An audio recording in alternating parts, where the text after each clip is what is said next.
मेरा नाम अशोक चौधरी है और मैं बेसिक इलेक्ट्रॉनिक्स पढ़ाता हूँ।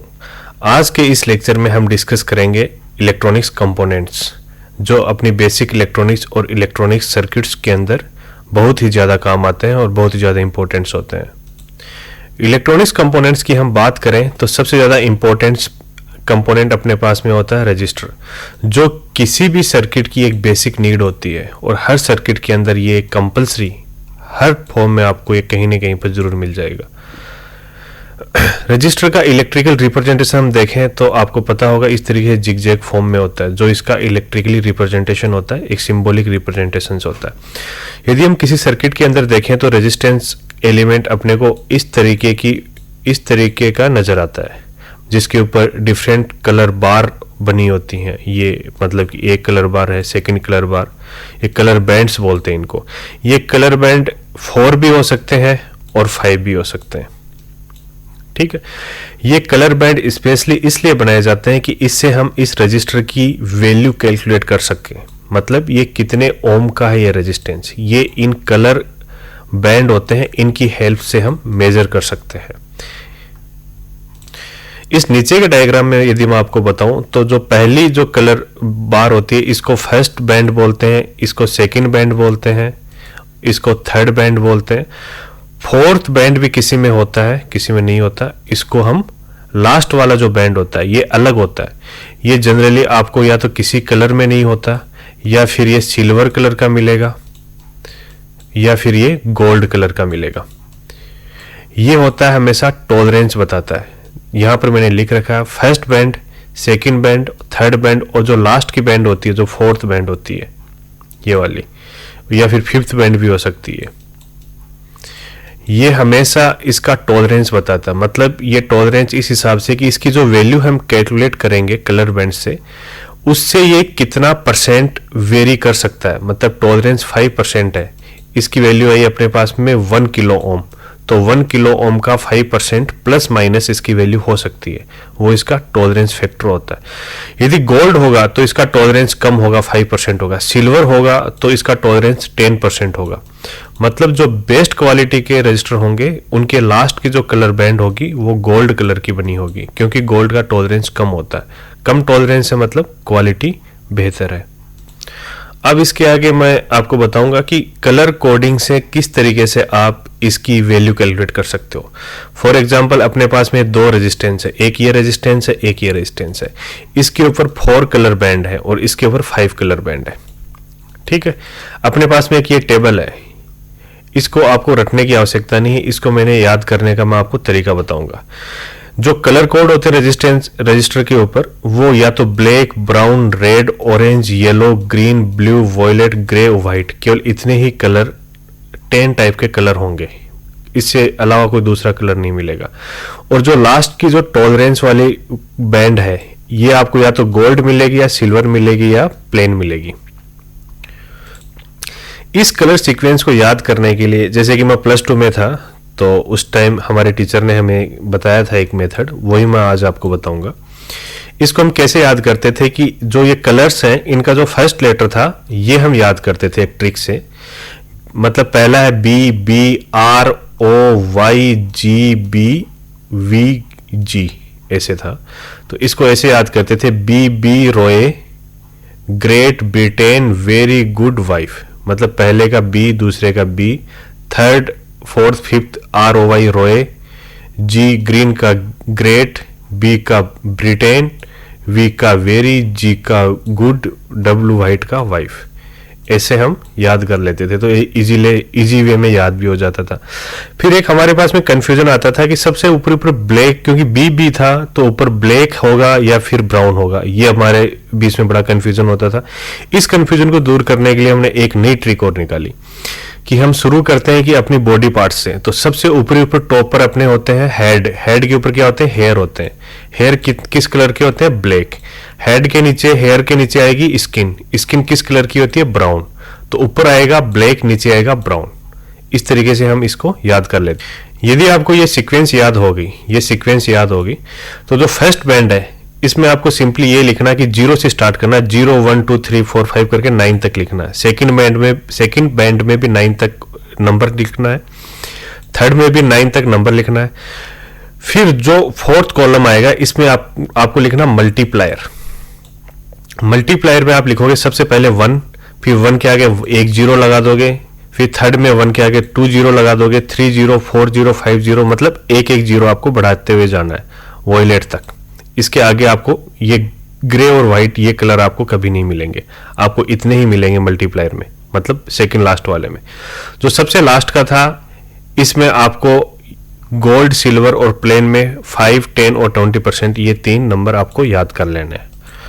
अब हम कैलकुलेट करते हैं, जो ऊपर वाला रजिस्टर है इसकी वैल्यू कैलकुलेट करते हैं। तो इसका सबसे, इसमें कितने 4 है, केवल 4 बैंड है, तो इसमें थर्ड वाला नहीं होगा, इसको हम क्रॉस कर देना, क्योंकि लास्ट के 2 है, लास्ट के 2 तो मल्टीप्लायर और टॉलरेंस इन दोनों के लिए रिजर्व रहेंगे लास्ट के 2। और जो फर्स्ट में 2 है तो first band, second band, first में 3 कलर है तो तीनों बैंड आ जाएंगे। ठीक है, ये आप याद रखना। सबसे पहले लास्ट के 2 है इनको तो रिजर्व कर देना, फिर स्टार्टिंग से करना कि सबसे पहला कौन सा है, रेड है, रेड में कौन सा नंबर है 2, तो सबसे पहले इसकी वैल्यू लिख देंगे हम 2। फिर सेकंड वाला बैंड कौन सा है, वापस रेड है, तो आगे क्या है 2, तो इसके आगे वापस 2 लिख दिया। थर्ड बैंड इसमें है नहीं, उसके बाद में फोर्थ में सीधा जाएंगे मल्टीप्लायर के ऊपर। मल्टीप्लायर कौन सा है इसमें, ब्लैक, ब्लैक में क्या मल्टीप्लायर में 1 है, तो क्रॉस मल्टीप्लाई बाई 1, ये तो होगी इसकी वैल्यू। वैल्यू कितनी होगी 22 ओम। अब इसका टॉलरेंस कितना है, लास्ट में कितना है इसका, सपोज ये गोल्ड है, गोल्ड कलर है, तो लास्ट का है, लास्ट का हम येलो भी हो सकता है, मतलब टॉलरेंस इसका येलो है तो मतलब इसका कोई टॉलरेंस नहीं है। गोल्ड कलर भी हो सकता है, जनरली आपको गोल्ड कलर ही मिलेगा। क्या 5%, तो इसका टॉलरेंस इसके आगे +-5% लिख देंगे, ये होगी इसकी वैल्यू। इस तरीके से आपको कैलकुलेट करनी है। ये आपके +2 के अंदर भी है सिलेबस में, और आपके इंजीनियरिंग के अंदर भी ये पूछा जाता है, ये बहुत इंपॉर्टेंट है। नीचे वाला है आपके पास है 5 कलर का, इसमें भी ये करना है। सबसे पहले येलो, येलो, येलो क्या आ जाएगा आपके पास में 4। सेकंड कौन सा आपके पास में, वॉयलेट, वॉयलेट का कौन सा आपके पास में 7, 4 7। थर्ड कौन सा आपके पास में, ब्लैक, ब्लैक का कौन सा आपके पास में 0, 4 7 0। इसके बाद में मल्टीप्लाई, आगे कौन सा आपके पास में, येलो, येलो के लिए आप जाओगे यहां पे 10 kilo ohm, 10 into 10⁻³ 10 kilo ohm, ये तो हो गया इसका रेजिस्टेंस। प्लस माइनस इसका टॉलरेंस कितना होगा, लास्ट में क्या क्या कलर लगा है, वॉयलेट लगा, कुछ भी लगा हो तो उसके अकॉर्डिंग आप देख लेना ये कितना है, +-0.010%। ये क्या होगी इसकी वैल्यू, इस तरीके से कैलकुलेट कर लेना। हमेशा आपको टॉलरेंस होगा वो जनरली आपको इन्हीं में मिलेगा, इनमें भी मिल सकता है लेकिन जनरली आपको इन्हीं में मिलेगा, गोल्ड, सिल्वर और प्लेन में। ठीक है, कैलकुलेट करने आ गई, बहुत सिंपल तरीका है, मैंने आपको समझा दिया। कलर कोडिंग कैसे याद करना है, कलर की सीक्वेंस कैसे याद करनी है, बैंड्स कैसे बनाने हैं और वैल्यू कैसे कैलकुलेट करके लिखनी है। इसके आगे हम डिस्कस करते हैं तो अपने पास में अगला कंपोनेंट आता है कैपेसिटर। ये भी वाइडली यूज होता है, जो अपने इलेक्ट्रॉनिक कंपोनेंट, इलेक्ट्रॉनिक्स जो सर्किट्स होते हैं उनमें कैपेसिटर बहुत ज़्यादा यूज किया जाता है। कैपेसिटर असल एक्चुअली में देखा जाए तो एक एनर्जी स्टोरिंग डिवाइसेज होती है, तो बहुत ही छोटे सर्किट होते हैं, बहुत ही लो वोल्टेज के सर्किट्स होते हैं, उनमें कैपेसिटर का इस्तेमाल वोल्टेज स्टोर करने के लिए काम में लिया जाता है। ठीक है, इसके 2 टर्मिनल डिवाइस होती है और ये जनरली 2 टाइप्स की होते हैं, एक तो सिरामिक टाइप का होता है, एक इलेक्ट्रोलाइट टाइप का होता है। इस टाइप के कैपेसिटर होते हैं, इनके अंदर एक इलेक्ट्रोलाइट सॉल्यूशन भरा होता है। वो किस लिए भरा जाता है, एक्चुअली में हमने बताया था कि उससे इसकी कैपेसिटेंस बढ़ जाती है।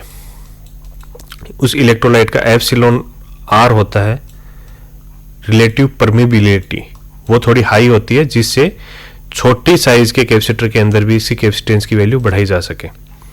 ठीक है, ये होते हैं सिरामिक टाइप। जो इलेक्ट्रोलाइट टाइप्स के होते हैं ना, इनके 2 टर्मिनल होते हैं, एक तो पॉजिटिव टर्मिनल, एक नेगेटिव टर्मिनल्स। ठीक है, जब इस कैपेसिटर को हम एसी सर्किट्स के अंदर इस्तेमाल करते हैं, देखो एसी सर्किट्स में यूज होते हैं, अलग अलग टाइप के एप्लीकेशंस होते हैं। ठीक है, आप इस कंफ्यूजन में मत रहना कि एसी सर्किट्स के अंदर कैपेसिटर नहीं यूज होते, यूज करते हैं, कई जगह यूज करते हैं। मैं आपको बाद में एसी सर्किट्स मोर डिटेल में बताऊंगा तब आपको समझाऊंगा ये चीजें। इसमें एक टर्मिनल की साइज छोटी होती है, एक टर्मिनल की साइज बड़ी होती है। जो छोटे वाला टर्मिनल होता है वो हमेशा नेगेटिव होता है, जो बड़े वाला टर्मिनल होता है वो पॉजिटिव टर्मिनल होता है। ये ध्यान रखना। यदि आपको ऐसा भी याद नहीं रहे तो एक दूसरा तरीका भी है। जो आप कैपेसिटर लोगे तो इसके साइड में एक व्हाइट स्ट्रिप बनी होगी एक छोटे वाले टर्मिनल के पास में, जिसके पास में ये नेगेटिव नेगेटिव टाइप के साइन दिखते हैं आपको दो। तो जिधर ये स्ट्रिप बनी होती है नेगेटिव सिंबल्स से साइन से बने होते हैं, इस टर्मिनल को आप हमेशा नेगेटिव समझना। मैं मेरी इंजीनियरिंग में इसी तरीके से पहचानता था कि कभी भूल जाता था, कभी कभी ऐसे यूज्ड कैपेसिटर मिलते थे जिनके टर्मिनल सेम होते थे, तो ये स्ट्रिप होती थी, इसी से मैं देखता था। दूसरा होते हैं ये सिरामिक टाइप के कैपेसिटर। इनके अंदर पॉजिटिव नेगेटिव टर्मिनल का कोई चक्कर नहीं होता, किसी को पॉजिटिव बना दो किसी को नेगेटिव बना दो। लेकिन एक चीज है इंपॉर्टेंट है, इनके ऊपर कोड लिखा होता है, जैसे 104 लिखा होगा, 103 लिखा होगा, 101 लिखा होगा। और इस टाइप के जो कैपेसिटर होते हैं इनके ऊपर सिंपल इसकी वैल्यू लिखी होगी, जैसे कि इसके ऊपर लिखी होगी मिलेगी आपको 44 माइक्रोफेरेड, तो आप इसको समझ लोगे 44 माइक्रोफेरेड के। इसके ऊपर इसके सारे स्पेसिफिकेशंस लिखे होते हैं, जैसे कि इसके ऊपर ये भी लिखा होगा कि इसका ऑपरेटिंग वोल्टेज कितना है। सपोज 12 वोल्टेज इसका ऑपरेटिंग वोल्टेज है, मतलब 12 वोल्टेज से छोटे पावर सप्लाई वाले सर्किट के अंदर इसको इस्तेमाल कर सकते हैं। टेम्परेचर भी लिखा होता है, मतलब 55 डिग्री सेंटीग्रेड, मतलब इसका ऑपरेटिंग टेम्परेचर जहां तक ये काम कर सकता है। ये सारे स्पेसिफिकेशंस यूजर फ्रेंडली होते हैं, सिंपली लिखे होते हैं। लेकिन इस टाइप के सिरामिक होते हैं, इनके ऊपर एक कोड लिखा होता है। इस कोड से आपको पहचानना होता है कि इसकी वैल्यू कितनी है। अब इस कोड की हेल्प से हम कैसे डिटरमाइन करेंगे इसकी वैल्यू, ये मैं आपको अभी बताता हूँ। सबसे पहले तो जो कैपेसिटर होगा इसका सिंबॉलिक रिप्रेजेंटेशन देख लो। 3 टाइप के रिप्रेजेंटेशंस होते हैं। सबसे पहले जो फिक्स कैपेसिटर होते हैं इनकी उनको इस तरीके से नॉर्मली रिप्रेजेंट करते हैं। 2 लाइन्स होती हैं, ऐसे 2 प्लेट्स होते हैं। जनरली ये लाइन नहीं होती है, 2 प्लेट्स, उनके बीच में एक डिस्टेंस होती है। ये कैपेसिटर का रिप्रेजेंटेशन है। उसके बाद में एक होता है पोलराइज्ड कैपेसिटर। पोलराइज्ड का मतलब होता है जिनके टर्मिनल स्पेसिफाइड होते हैं, मतलब ये हो गए सिरेमिक टाइप के कैपेसिटर, ये हो गए इलेक्ट्रोलाइट टाइप के, मतलब कि इनके टर्मिनल स्पेसिफाइड होते हैं, मतलब कौन सा टर्मिनल इसका पॉजिटिव है कौन सा नेगेटिव है। ये आर्क टाइप की बैंड होती है एक साइड में, ये नेगेटिव टर्मिनल होता है। जो स्ट्रेट लाइन होती है हमेशा पॉजिटिव टर्मिनल होता है। थर्ड टाइप के होते हैं वेरिएबल कैपेसिटर, मतलब आपके पास में एक कैपेसिटर है उसकी वैल्यू आप कम ज्यादा बढ़ा सकते हो। ये वेरिएबल टाइप के कैपेसिटर होते हैं। ये एक एरो से क्रॉस्ड होते हैं। इसका मतलब यही होता है कि मतलब इसकी कैपेसिटेंस की वैल्यू हम इसके ऊपर एक ट्यूनर होगा, उससे हम ट्यून करके इसकी कैपेसिटेंस की वैल्यू कम ज्यादा कर सकते हैं। इनको वेरिएबल कैपेसिटर बोलते हैं। ठीक है, अब ये अपना सिरामिक कैपेसिटर, इसके ऊपर 104 लिखा हो, इसकी वैल्यू हमें कैसे कैलकुलेट करनी है तो आप यहां पर देख लो। 104 है तो शुरू की 2 डिजिट है, इनको तो आप सीधा का सीधा लिख लो नीचे ऐसा कैसा, कॉपी फर्स्ट 2 डिजिट, इनको कॉपी कर लो। फिर आगे जो भी नंबर लिखा 4 3 2 1 उतने 0 इसके आगे लिख दो। 4 लिखा तो 4 0 और इसके आगे लगा दो पिकोफेरेड। पिकोफेरेड का मतलब होता है 10⁻⁻12। ठीक है, 10 के आगे 4 0 लगा करके 10 इंटू 10⁻4 मल्टीप्लाई बाई 10⁻⁻12। ये है इसकी फेरेड यूनिट होती है कैपेसिटेंस की, ये तो आपको पता होगा। ये इसकी है वैल्यू। इस तरीके से आप इन सिरामिक कैपेसिटर्स होते हैं इनकी वैल्यू कैलकुलेट कर सकते हो। अभी मैं आपको कैपेसिटर दिखा भी देता हूं कि किस टाइप का होता है, प्रैक्टिकली दिखा देता हूं। ये होता है, ये अपना कौन सा है, ये अपना इलेक्ट्रोलाइट टाइप का कैपेसिटर है। इसके ऊपर लिखा हुआ है 400, ये 400 लिखी हुई है, ये इसकी ऑपरेटिंग वोल्टेज है। मतलब ये कैपेसिटर 400 वोल्टेज तक ऑपरेट किया जा सकता है। ठीक है, ये नीचे इसकी वैल्यू लिखी हुई है। ठीक है, ये इसके 2 टर्मिनल है। ये टर्मिनल इसके एक्चुअली में मैंने ये किसी सर्किट से निकाला था, तो इसके टर्मिनल थे वो टूट गए। तो इस तरीके से आप कर सकते हो, इस तरीके से आप पता कर सकते हो। ये इसके टर्मिनल्स हैं, ये इसके नेगेटिव एक स्ट्रिप है, ये नेगेटिव टर्मिनल्स है इसका। ठीक है, ये इसका टॉप व्यू है।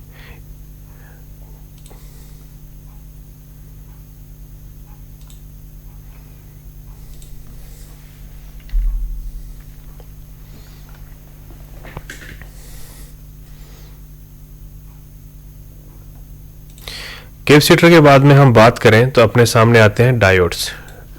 डायोड भी बड़े इंपॉर्टेंट कंपोनेंट्स होते हैं, इनका इलेक्ट्रिकल रिप्रेजेंटेशन इस टाइप से किया जाता है और ये अपने को इस तरीके से सर्किट के अंदर मिल जाते हैं। ये एक्चुअल डायोड है। इनके दो टर्मिनल होते हैं, इसमें पॉजिटिव और नेगेटिव टर्मिनल्स होते हैं। इसलिए होते हैं क्योंकि आपको ये फॉरवर्ड बाइस में लगाना है, रिवर्स बाइस में लगाना है, तो इन टर्मिनल्स के अकॉर्डिंग ही अपने को सर्किट में कनेक्ट करना पड़ेगा। जो डायोड होता है प्योर ब्लैक कलर का होता है। इसके आगे ये एक सिल्वर कलर की स्ट्रिप लगी होती है। जिधर ये स्ट्रिप बनी होती है वो हमेशा कैथोड होता है, वो कैथोड की डायरेक्शन होती है। ठीक है। अब इसी के साथ में एक ये जो एलईडी होती है, ये भी डायोड ही होती है, क्योंकि ये एलईडी होती है, अपने को लाइट देती है जब इसको फॉरवर्ड वाइस में कनेक्ट करते होते हैं। इसमें क्या होता है, एक टर्मिनल छोटा होता है, एक ही लेंथ बड़ी होती है। जो छोटे कम लेंथ वाला जो टर्मिनल होता है वो हमेशा कैथोड होता है, नेगेटिव टर्मिनल होता है। जो लॉन्ग लेंथ वाला होता है ये पॉजिटिव होता है। आप इलेक्ट्रॉनिक कंपोनेंट्स में हमेशा देखना, जिन कंपोनेंट्स के टर्मिनल छोटे बड़े होते हैं और पोलर होते हैं, उनमें हमेशा छोटी लेंथ वाला जो टर्मिनल होगा वो हमेशा नेगेटिव होगा और लंबी लेंथ वाला टर्मिनल होगा वो हमेशा पॉजिटिव। इसके आगे मैं आपको बताता हूँ ट्रांसफॉर्मर के बारे में। ट्रांसफॉर्मर ये एलिमेंट्स मतलब कि ये कंपोनेंट्स होते हैं जो वोल्टेज को कम ज़्यादा वोल्टेज होता है उसको स्टेप अप स्टेप डाउन करने का काम में लिया जाता है। मतलब हाई एसी वोल्टेज को लो एसी वोल्टेज में। ये आपका ट्रांसफॉर्मर है। इसके अंदर लिखा हो, इसके इनपुट टर्मिनल्स होंगे और इधर आउटपुट टर्मिनल्स होंगे। इसके ऊपर स्पेसिफाइड है कि एसी वोल्टेज इनपुट क्या होगा, इसका एसी होगा 220 वोल्टेज होगा और 50 हर्ट्ज फ्रीक्वेंसी के ऊपर ही ऑपरेट करेगा। और जो इसके आउटपुट टर्मिनल्स के ऊपर अपने को 15 वोल्टेज मिलेगा, क्योंकि जो अपने इलेक्ट्रॉनिक सर्किट्स होते हैं उनको अपने को लो वोल्टेज के ऊपर काम करवाना होता है। लो वोल्टेज हमेशा 12 वोल्टेज ऑपरेटिंग सर्किट्स होते हैं, कई की 5 वोल्टेज ऑपरेटिंग सर्किट्स होते हैं। तो अपने को 5 वोल्टेज एसी मिलेगी और करंट अपनी 800 मिली एम्पियर मिलेगी। फिर वो लो एसी वोल्टेज होता है उसको हम डीसी में कन्वर्ट कर लेंगे। यदि अपने पास में 220 वोल्टेज एसी है तो उसको डीसी में कन्वर्ट करना एक बहुत ही कॉम्प्लेक्स और बहुत ही कॉस्टली मेथड होता है। इसलिए हमेशा इनको पहले स्टेप डाउन किया जाता है। स्टेप डाउन, देखो ट्रांसफार्मर दो टाइप्स के होते हैं, एक तो होता है स्टेप अप होता है, एक होता है स्टेप डाउन होता है। जो स्टेप अप होते हैं, स्टेप अप का काम होता है कि लो वोल्टेज होता है उसको हाई में कन्वर्ट करते हैं। डाउन का मतलब, स्टेप डाउन का मतलब जो हाई होती है उसको डाउन मतलब लो में कन्वर्ट करते हैं। यही दो टाइप के अपने पास में ट्रांसफॉर्मर्स होते हैं।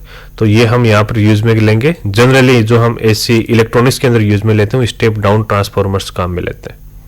इसके आगे हम डिस्कस करेंगे इंस्ट्रूमेंट्स, मतलब कि जो हमें मेजर करने के लिए, पैरामीटर्स मेजर करने के लिए। पैरामीटर्स कौन कौन से होते हैं सर्किट के अंदर? वोल्टेज होगी, करंट हो गया, रेजिस्टेंस हो गया, इंडक्टेंस हो गया, रिलक्टेंस हो गया, बहुत सारे पैरामीटर्स होते हैं, इम्पीडेंस हो गया। ये सारे मेजर करने के लिए, पावर होगी, ये सारे चीज के पैरामीटर्स मेजर करने के लिए अपने पास में मीटर्स होते हैं। जैसे कि आपको पता होगा वोल्ट मीटर से क्या करते हैं, वोल्ट मीटर होता है वोल्टेज के लिए, करंट के लिए क्या होता है, एमीटर होता है। इसी तरीके से बहुत सारे टाइप के मीटर होते हैं। तो अलग अलग मीटर हम यूज करेंगे। इससे बेहतर है कि अपने पास में एक सबसे इंपॉर्टेंट डिवाइस होती है जिसको बोलते हैं मल्टीमीटर। ये सारे काम अकेला ही कर देता है, कि मतलब ऑल इन वन फीचर्स होते हैं इसके अंदर। ये डिफरेंट टाइप के, 3 टाइप के मैं आपको मल्टीमीटर दिखा रहा हूँ, और भी बहुत सारे टाइप के मल्टीमीटर्स होते हैं। जैसे कि ये वाला सबसे बेसिक डिजिटल टाइप का मल्टीमीटर है। इसमें आप करंट भी मेजर कर सकते हो, वोल्टेज भी मेजर कर सकते हो। देखो करंट भी दो टाइप की होती है, वोल्टेज भी 2 टाइप की होती है। करंट एसी करंट भी हो सकती है और डीसी करंट भी हो सकती है। दोनों को मेजर करने के लिए अलग अलग मेथड होता है। वोल्टेज भी एसी और डीसी हो सकता है। तो इसके अंदर सारे, इसके ऊपर ये नॉब होती है, इसको हम किसी भी पॉइंट के ऊपर सेट कर सकते हैं। जैसे वोल्टेज है, अब वोल्टेज के अंदर भी अलग अलग चीजें होती है। आपको लो वोल्टेज मेजर करना है या फिर हाई वोल्टेज मेजर करना है, तो उस रेजिस्टेंस भी मेजर कर सकते हैं, इंडक्टेंस भी मेजर कर सकते हैं। तो इसको आपको जो भी पैरामीटर मेजर करना, आप उस नॉब को घुमा करके वहां तक सेट कर दो। सभी के अंदर नॉब होती है ये वाली। इससे आपको जो भी पैरामीटर मेजर करना उस पर फिक्स कर दो और आपके पास में टर्मिनल्स होते हैं, 3 टर्मिनल्स होते हैं इनमें। ठीक है, तो उन 3 टर्मिनल्स को यूज करके जनरली वोल्टेज और करंट मेजर करते हैं, बहुत सारे पैरामीटर्स मेजर करते हैं, उनमें अपने को 2 टर्मिनल्स की आवश्यकता पड़ती है। तो आप उन टर्मिनल्स के ऊपर नोब लगा करके आराम से वैल्यू कैलकुलेट कर सकते हो। ये बड़े डिजिटल टाइप के होते हैं, ये थोड़े ज़्यादा यूजर फ्रेंडली होते हैं क्योंकि इनके ऊपर डिस्प्ले आ जाती है। एक ये वाला मल्टीमीटर होता है, ये थोड़ा ज़्यादा अच्छा होता है। इसका रीज़न ये होता है, देखो किसी भी सर्किट, किसी वायर के अंदर कितनी करंट जा रही है। कोई वायर है सपोज, इसके अंदर कितनी करंट जा रही है। यदि आप इससे कैलकुलेट करोगे तो इस वायर को आपको कट करना पड़ेगा, क्योंकि करंट मेजर करने के लिए अपने पास में एमीटर होता है और एमीटर के 2 टर्मिनल होते हैं और ये आपको सर्किट के सीरीज में लगाना पड़ेगा, क्योंकि ये सारी करंट इसके अंदर से निकलेगी, तभी अपने को पता चलेगा कितनी करंट इस सर्किट के अंदर से जा रही है। तो इसको ब्रेक करेंगे फिर मेजर करेंगे तो ये कॉम्प्लेक्स मेथड हो जाता है। तो इसके लिए क्या होते हैं, क्लैंप मीटर होते हैं ये। तो इसमें अपने को कुछ ज़्यादा नहीं करना पड़ता होता कि जिस वायर के अंदर से करंट जा रही है उसकी वायर के ऊपर इस क्लैंप को क्लैंप कर दो, मतलब यहाँ से प्रेस करके ये क्लैंप ओपन हो जाएगी, इसको क्लैंप कर दो। क्लैंप कर दो तो ये वैल्यू कैलकुलेट करके दे देता है कि इस वायर के अंदर कितनी करंट जा रही है। और वो वैल्यू कैसे कैलकुलेट करेगा, देखो सिंपल सी बात है, किसी भी वायर के अंदर करंट जाएगी तो उसके चारों ओर एक मैग्नेटिक फील्ड जनरेट होगी। मैग्नेटिक फील्ड जनरेट होगी, इसके अंदर होती है कॉइल। मैग्नेटिक फील्ड जनरेट होगी, उस कॉइल के अंदर जनरेट होगा करंट, और वो करंट के प्रपोर्शन में होती, और वो जो इसके अंदर जो करंट जाएगी उसके प्रपोर्शन के अंदर ही करंट इसके अंदर जनरेट होगा, और उसके अकॉर्डिंग हम कैलिब्रेट करके करंट की वैल्यू कैलकुलेट कर सकते हैं। ये होता है इसका जनरल और बेसिक सा ऑपरेशन। इसी के साथ मैं आपको बताऊंगा जो इंडस्ट्रियल टाइप के मल्टीमीटर्स होते हैं वो किस टाइप के होते हैं। ये एक मेरी ऑफिस का मल्टीमीटर है जो हम इंडस्ट्रियल पर्पज़ के लिए यूज़ करते हैं। ये थोड़े से बड़े होते हैं, बड़ी साइज़ में होते हैं, थोड़े ज़्यादा हेवी होते हैं।